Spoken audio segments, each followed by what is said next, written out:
Hello everybody, welcome to China. The neighbors have stopped drilling, hooray, I've switched to clarinet. Maybe you just saw I posted a video where I was doing saxophone and then I was like, okay, time to do some clarinet as well. And it's really funny, one of the good things about playing different instruments is even when you go back to your old familiar instrument, it feels so different, like the tactile sensations are very different. So it is really fun to feel like how much thinner a clarinet is than a saxophone, and actually relatively light. Because if you're just playing clarinet, you're like, oh, my clarinet is so heavy, ooh. And after a saxophone, you're like, huh, not too bad. And I'm still wearing my Epic shirt. Woo-woo. Yes, it's still cold, it's raining, grey. So to entertain myself and to create and practice my instrument, I am doing the Carmen Fantasy by Milton. Maybe you remember that video I did in my pajamas. That was my first run of the piece. So now I'm like doing actual practice. Oh yes. So let me play a little bit from the beginning and then I'll give you some quick practice tips.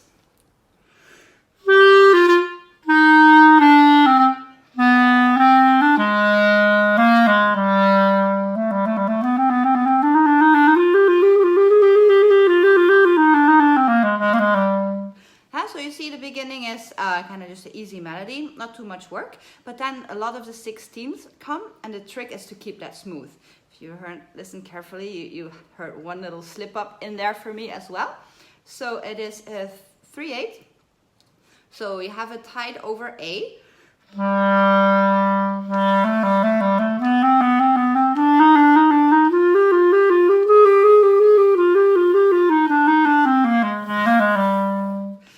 Last one is actually a triplet moving down. I have to take the microphone, the headphone a little bit off my ear, otherwise I can't hear myself play because these are noise cancelling phones. So the trick is to keep it really smooth, and one way to keep it smooth is just to change the rhythm as you're practicing.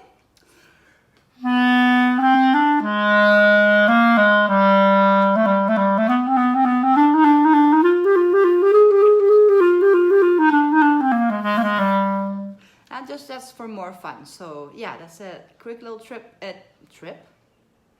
Are we tripping? I don't think so. We're just playing clarinet.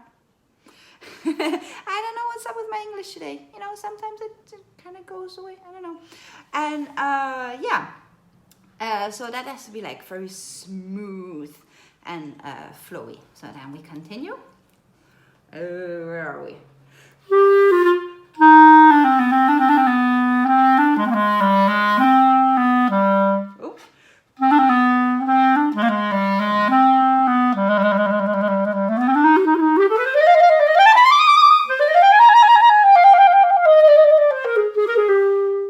So that was a lot of notes. So what you need to do here, because there's like a lot of trills, I can actually maybe show you the score a little bit. Oh, but Facebook will probably show you the wrong way. So we are now doing this here, but you can see like trill notes, trill notes, trill notes, right? So the trick is to not lose the beat, because it is very, very easy.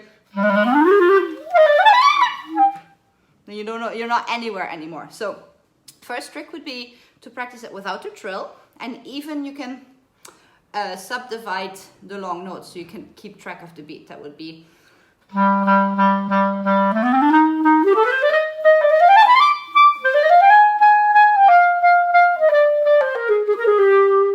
so you can kind of feel the beat a little bit better. The other one is just like to count slow and do it really obviously.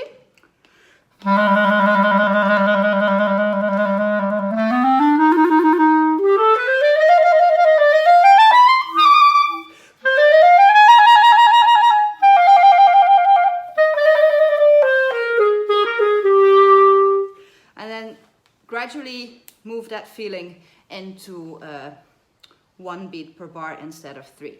But yeah, just be careful that it doesn't become a big mess with no beats and just kind of like notes floating through the air, like oh, hanging on for dear life but not really going anywhere. So these kind of sections are actually quite tricky and require a lot of practice to get it really on the beat. So let's try it one more time, because yeah, this is like real time, right? I am not like, I haven't practiced this for hours and hours yet, and I really want to invite everybody like into the musician's practice world, because I think sometimes people think like being a musician is like super easy or something, because you always see the end result on stage and we're like, huh, that sounded really good.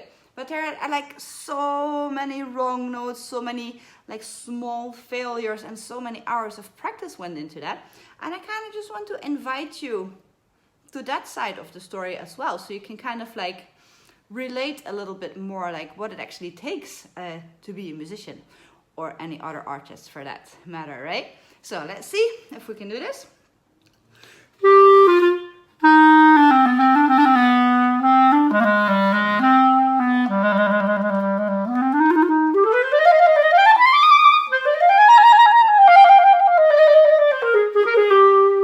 So that was already more clear than the first time. It can be a little bit better, but hey, we're still practicing. Then it goes on with this.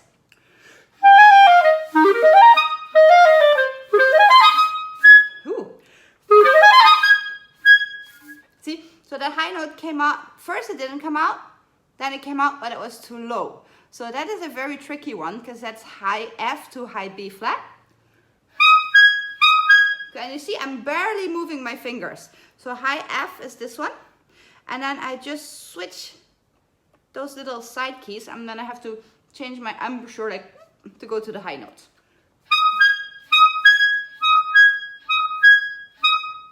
You see, it's kind of still on the low side, so it might be that I would actually need to change the reed in order to get that note up high again. There we go again. China and drilling. I tell you, they love drilling so much here. It's crazy. So of course also slow, change the rhythm.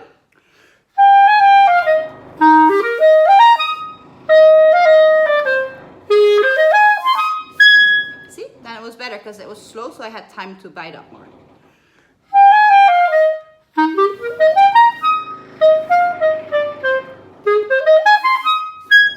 Then I also opened this finger, which works better on this reed. So yeah, that is an idea to practice that. And then it goes on.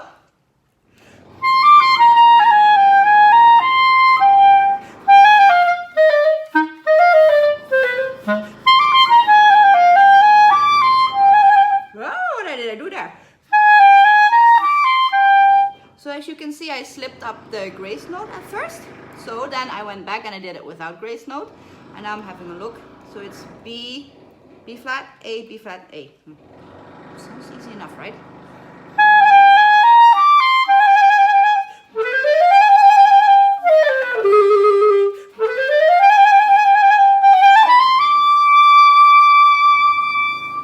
So with those triplets, it kind of goes the same as that earlier section, what we did. Just like just keep the beat strict and you'll be okay. What have we got? Ooh.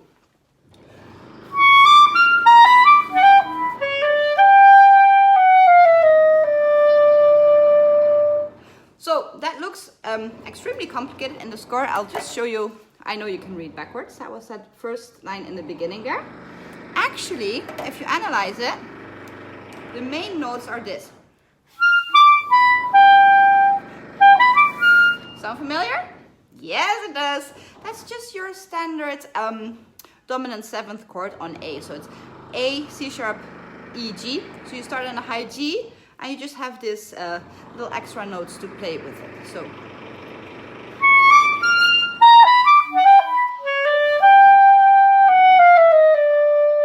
No drama, and the rest is just a little chromatic scale. Now, let's see what happens then.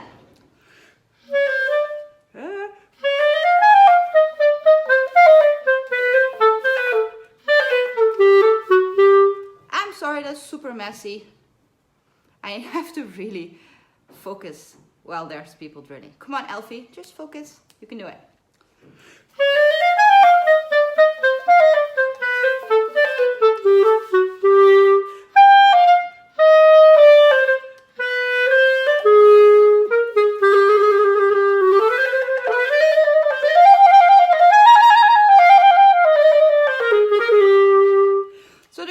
thing was about this section, I kind of stayed in rhythm, but I slipped up going to the high B flat. Is this?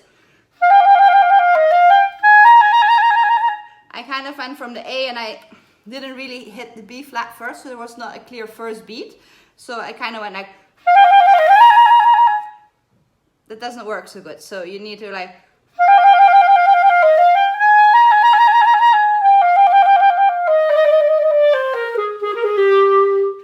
so always when you're playing a lot of notes, like keep the beat.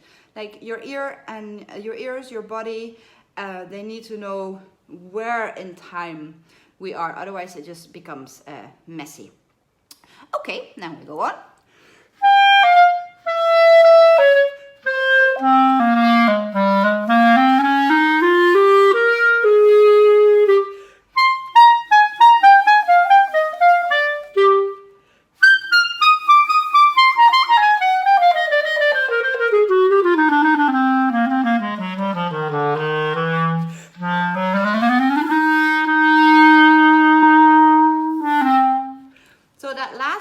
Actually a cadenza that I still need to figure out, like how am I going to like combine the notes and play them along. I'm not exactly sure yet, so it could be something like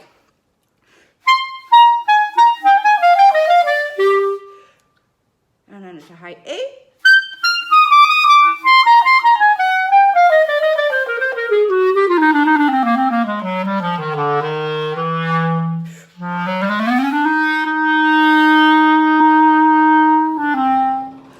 actually says ad libitum, so you're free to do it your way. So that is always nice. So yeah, that's all I want to like do for today, because that's already a lot of information. And let's see how a practice run would sound at this point. And then later in time, when I've like practiced more, we can compare like how it changed and what is different.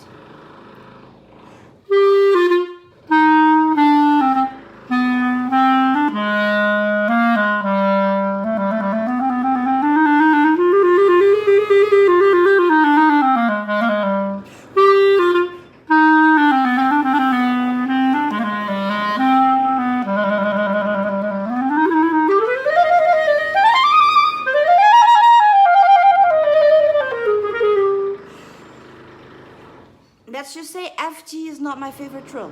No, it is not. I was thinking just doing it with the A flat. Yeah, let's do it with A flat, because if you have to go trill with your thumb and then stay in rhythm and do all the notes, I don't think that's going to work.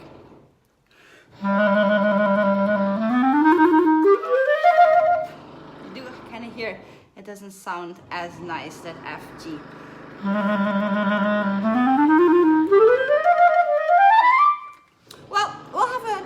Work meeting about that and see what we're gonna do about that.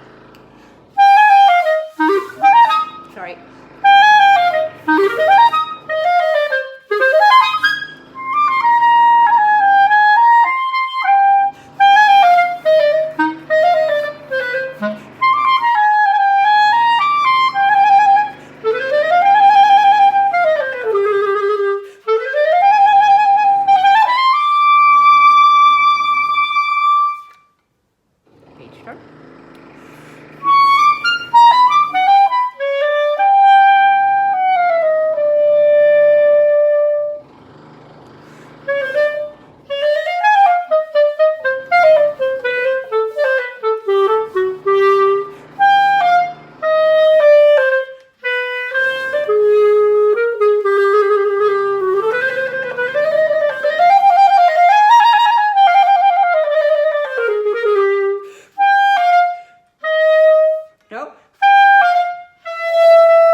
What I'm going to make of that little ad libitum cadenza thingy.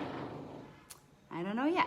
But yeah, welcome to my house, to my practice session, to the real life of a musician, and I shall be back. Bye.